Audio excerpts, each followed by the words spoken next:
پیارے بچوں، السلام علیکم۔ آج ہم اردو گرامر میں پڑھیں گے بناوٹ کے لحاظ سے اسم کی قسمیں۔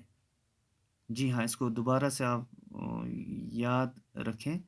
بناوٹ کے لحاظ سے اسم کی قسمیں۔ تو بناوٹ کے لحاظ سے اسم کی 3 قسمیں ہیں۔ بناوٹ کے لحاظ سے اسم کی 3 قسمیں ہیں۔ وہ ہیں جامد، مصدر اور مشتق۔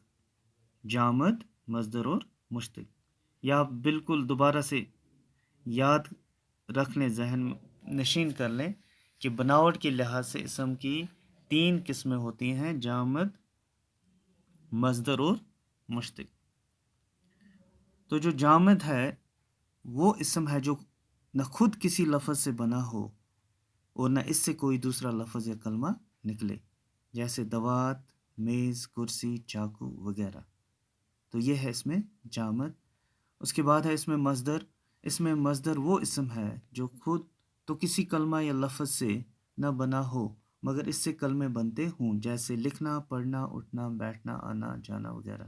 اس کی اور بھی مثالیں ہیں، جیسے لکھنا سے لکھنے والا، لکھے گا، لکھا ہے، لکھا ہوگا وغیرہ۔ پڑھنا سے پڑھنے والا، پڑھے گا، پڑھا ہے، پڑھا ہوگا وغیرہ۔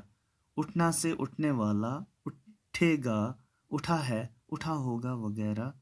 بیٹھنا سے بیٹھنے والا، بیٹھے گا، بیٹھا ہے، بیٹھا ہوگا وغیرہ۔